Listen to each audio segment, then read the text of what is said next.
We are Tottenham TV. It's finished here. Tottenham 2, Manchester United 2. Wow, just got to get our breath there for a second. Like, what a crazy ending to that game, which we'll get onto a bit.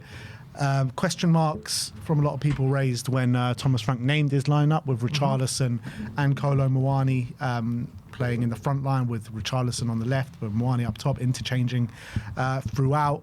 Did you have any problems with the starting lineup when it was first called?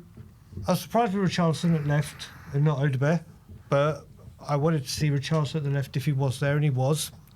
I thought Muani, obviously we don't know what impact he would have had with this head injury that he had. I thought he would have been more involved. But there was just a lack of creative or drive in that front line, wasn't there? You know what it is, like, I think, like, you got to say it was a mistake not to start Odegaard. You know, he's been... Yeah, I can go with that. He's been last 3 games, he's been getting better and better and better. You saw the massive impact he had when he came on at half-time as well. I just don't get that decision not to start Odegaard today. Yeah, that's a strange one. Granted, that is a strange one. But it happened. He came on. I think we're looking at it the other way. He came on. He did make a huge impact, and obviously a lot of people have said, "What's he doing when he does start?"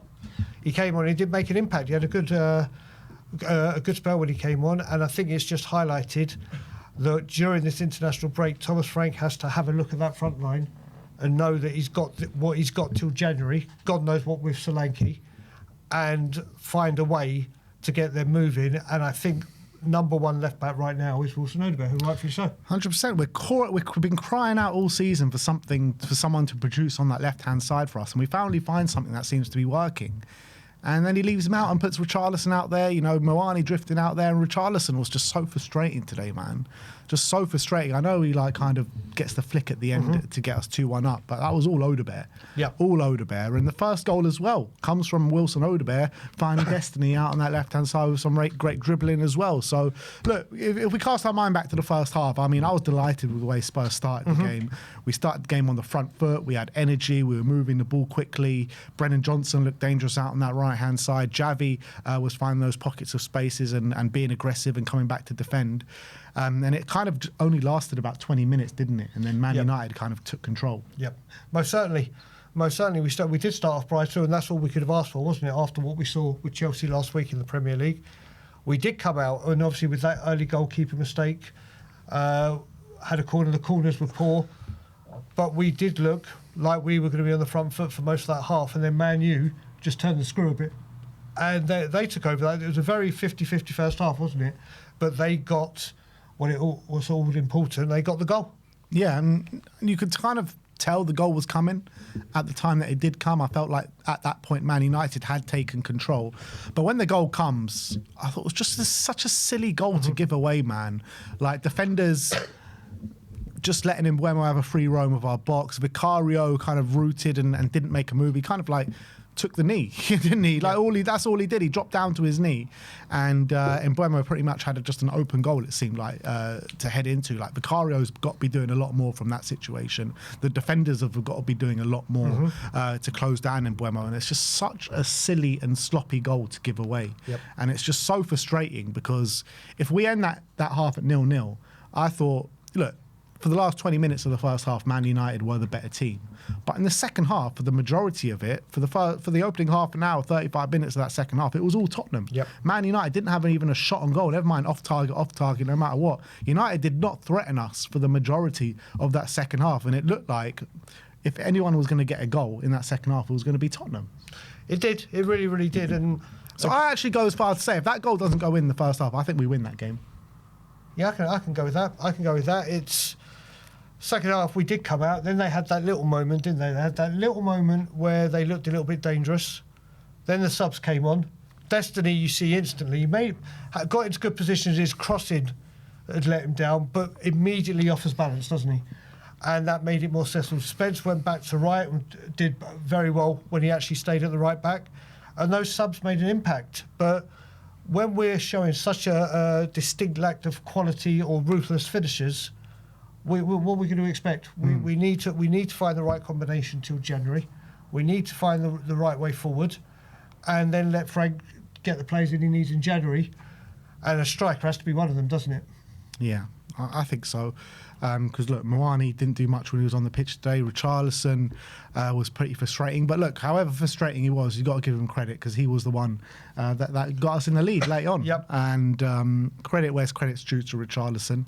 And, an outpouring of emotion from him when he scored. I think he dropped down to his knees crying and everything like that. But the changes for Thomas Frank in that second half, I think, really went some way to getting us back into the game and into the lead. Destiny Udogie and Wilson Odebear down that left-hand side having a real positive impact in that game. And I think Destiny has to be playing most weeks out on the left. And I think Odebear has to be playing most weeks now on the left wing because they really were our best players when they were on the pitch. Yeah, I mean, you look at it, that was just saying...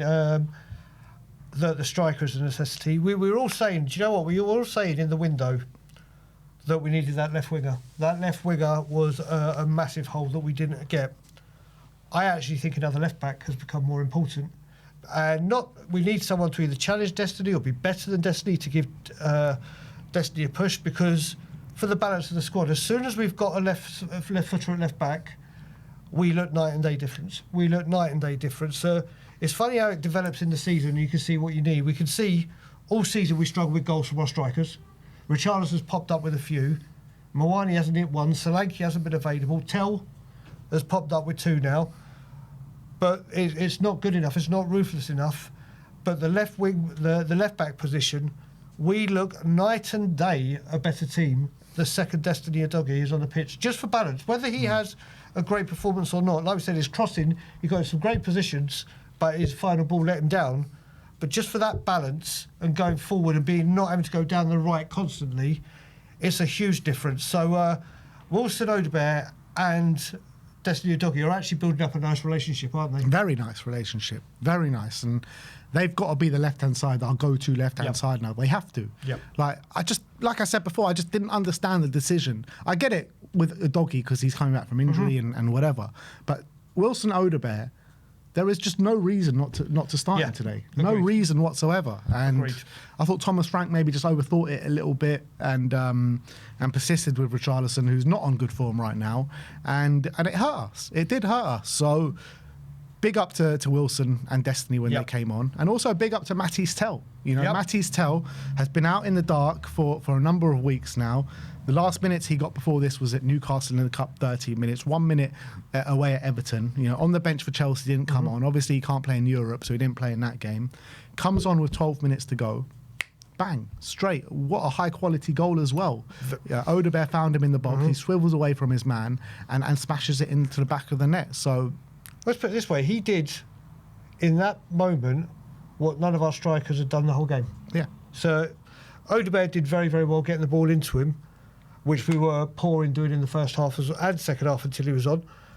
And then he's taken that ball on the turn and just lashed it in. Obviously, he got the deflection, but he had to make that opportunity himself. He had to make that movement himself. And he took that insanely well. And like you said, it just shows when we attacked and there was movement, imaginative movement, we got our rewards. But we were so static for most of the time because there is no creativity. Xavi was doing his bits, wasn't he? But there's no real end product. And that's the issue where we are right now. It's the attacking ideas and intent and that goal getter, isn't it? Yeah, it is. And it's just so gutting after grabbing yourself back in the game, getting that equaliser, going ahead. The first goal come on the 84th minute. The other one comes in 91st minute. And to throw that away in the manner that we did with that corner, Lamens comes up and you're thinking, just win that header, we can go up the other end and get that third. Yep. But De Ligt gets the run on our defence, free header. Vicario kind of gets it, but it's just too late and he palms it into the back of the net. And it's just so frustrating because the 2 goals that we conceded today were so avoidable. Yep. We really were so avoidable. And that's the most gutting thing about it. And look, it wasn't pretty from Spurs for the majority of the game, but to fight back and to get ourselves ahead like we did with the changes that Thomas Frank made to swing it into our favour, to throw away like that is just absolutely heartbreaking, man. It really is, because I thought we did enough to win that game. It did. I mean, I literally thought we got the second goal, game over, we come back and done it. Great to see the fight from the team to do it, not just sit on the 1 point and they went for it. But if you're looking at it from set pieces wide, from set pieces, the one Manchester United player you don't want running freely for an area ball is probably Matthias de Ligt. And the one person we let get away was that man. I mean, fair play Amorim for hoisting the goalie forward, because I don't think many teams do that in a game of this magnitude, especially with how well they're doing. But they rolled the dice and they got lucky, didn't they? Yeah. You know, the stats read Spurs led the possession 55% to 45. Spurs led the XG 0.95 to 0.62. Spurs led the shots 10 to 5. Spurs led the shots on target 4 to 2. Spurs led the big chances as well 3 to 2. So as much as it, you know, a lot of people are not happy with the performance that Spurs put in, I thought, you know, by and large, I know Man United had periods where they were better than us, particularly in the first half, in the second half of the first half of those 20-25 minutes. But I genuinely believe Spurs were marginally the better side today. Yeah. Well, not only marginally, but those stats show it. And for everyone doubting him, he's come top in all the attacking metrics. If that doesn't show how badly, if you look at it via past managers. Ange had a Madison, a Solanke, a Sonny, a Kulu, and managers before that had a Sonny and Kane. We always had a goal scorer or goal scorers that will chip in with goals. And at the moment, Thomas Frank simply does not have that available. He has Brennan Johnson, who had a goal ruled out for offside. He has Richarlison, who blows very hot and cold, and never anything in between. And he's got Mawani, who hasn't had a goal. So you look at it, and Matisse Tell.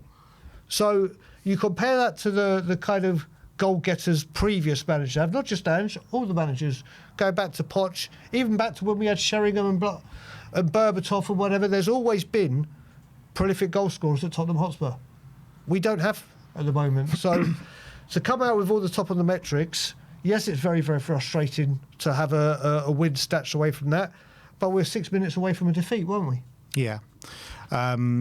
Yeah, I think so. And it's just gutting, man. It really is gutting to concede it like we did, the manner of the 2 goals that we did concede. So, what did you make of Javi Simmons today? Because I know you were quite impressed with him at times, but I felt like first half he was putting himself about a bit and finding a lot of space and some nice disguised passes and stuff, but still didn't really hurt Man United from the offensive actions. And I felt like as the game wore on, he kind of diminished in influence a little bit.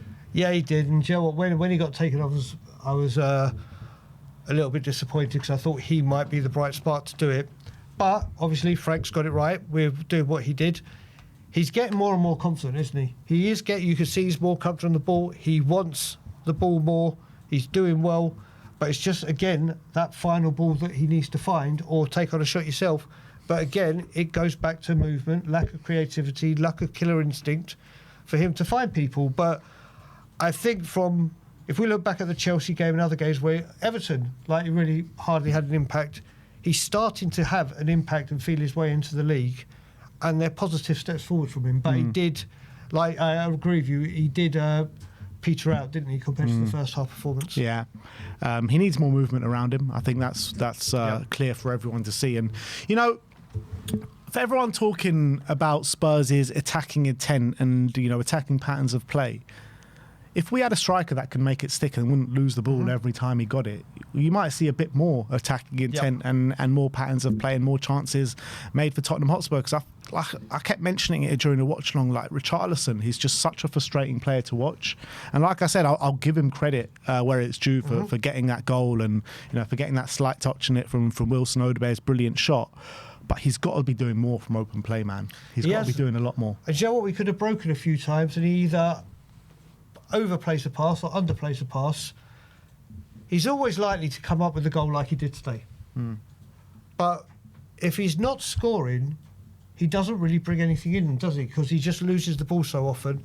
I'm sure his boot sponsors are bouncy castles because literally his first touch is woeful. But he chipped in with the goal, but he cannot do it regularly enough. And at the left, he started off okay, but then he moved more central, didn't he, to help Mawani. And then in the second half, apart from the goal, I think his passing was very, very sloppy, but he's got us back into the game. Yeah. We all talk about Thomas Frank and his development of wingers particularly. Yep. Do you feel like we're starting to see that now at Tottenham? Because everyone's been going all season, where's Thomas Frank's development of the wingers? And we all know that takes time, and it's a bit of a stupid comment to make.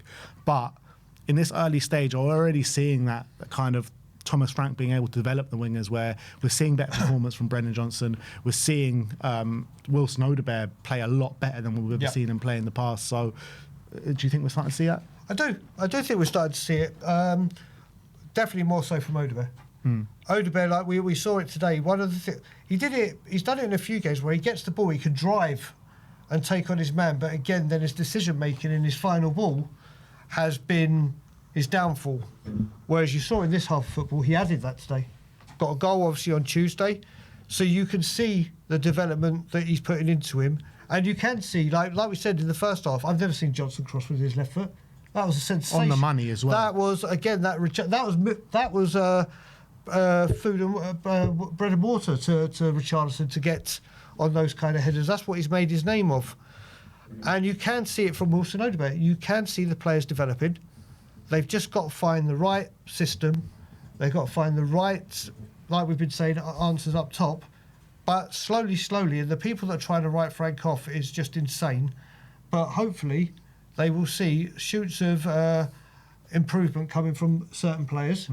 And will get better and better as the season goes on, and once he's got a window under him. Yeah, look, the reality is, though, another more points dropped at home today. Nearly got the 3 points, but, just a minute. That goal comes at literally the worst time for us. Absolutely heart-wrenching, absolutely gutting. But it is more drop points at home. You got to say another 2 points dropped today. We're sitting 17th in the home form table. 5 points picked up from 6 games at home this season. We know it's not good enough, but I think as home performances go that we've seen this season, you look at Bournemouth, you look at Wolves, you look at who else we played at home, Villa. Like, this was probably one of the best of the lot. Even though, it wasn't an unbelievable performance today, in the league, it's probably one of the better ones. Yeah, without a doubt. Look, the things you got to look at is 1-0 down, 6 minutes to go, sorry, about stoppage time. Not only did we go get that goal, they didn't want to sit on their laurels, they went and got that second goal. And like you said, it was a better performance. See, this is the thing. Beforehand, Chelsea, it was like, oh my God, that's a dreadful performance. The style of football's boring. Oh my God, I want to see more attacking football. Then you get to see more attacking football. We take the lead. We give a stupid goal away for the equaliser, and now it's complaining about something else. It's madness. Yeah, look, I think takeaway from here, I think Frank got it wrong in a sense with the lineup that he chose today with certain players, in my opinion. I think once he brought those players on, it looked a lot better. We grabbed ourselves back in the game. Frank will obviously learn from it and make adjustments from it, as he's been doing all season, because, and I mean, Frank, we're all saying don't start Bentancur and Paulinho at home in the middle of the park. He didn't do that today, and it did look a little bit better, albeit. Do you think that Bentancur might be the better option for us in the middle of the park when trying to progress the ball through the middle? Because I know Paulinho did a bit of good work today, and he was, very aggressive in the middle of the park. But which one do you think is the best to persist with? I think it's going to really be heavily dependent on the opponent, isn't it? But I think, like I said, Paulinho does what he did today, tackles, snuffing out danger. Some of his passing, like you said, in the first half was better than normal, but Bentancur, if you want it for breaking the lines and being quicker to get the ball to the front line, then you'd say it's Bentancur, wouldn't you? Yeah. But look, it was okay. It was okay in parts today. We really should have been taking home 3 points, in my opinion. I keep saying it, but just gutting, heartbreaking. It feels like a loss, to be honest, now at the end of this game where we drew 2-2 against Manchester United, but we keep that undefeated run going against Manchester United since 2022. They thought they'd got all 3 points, going into the last 10 minutes. They're 1-0 up. We go 2-1 up. We let it slip. It was just a mad last 5 minutes of this game. Absolutely crazy. But we move on. We move on. This is a team that's just beaten Liverpool at Anfield as well. And they're on very good form, Manchester United. They're on very good form. And we should have won the game. Yep. We should have won the game, and it's just gutting that we didn't. But we move on. No small matter of the North London derby next at the Emirates. We'll see how they get on today. But Away the lads. Go on, Sunderland. yeah, exactly. Come on, the Sunderland. But we leave it there, guys. Spurs have drawn 2-2. Let us know your thoughts of the game in the comment section below, and we'll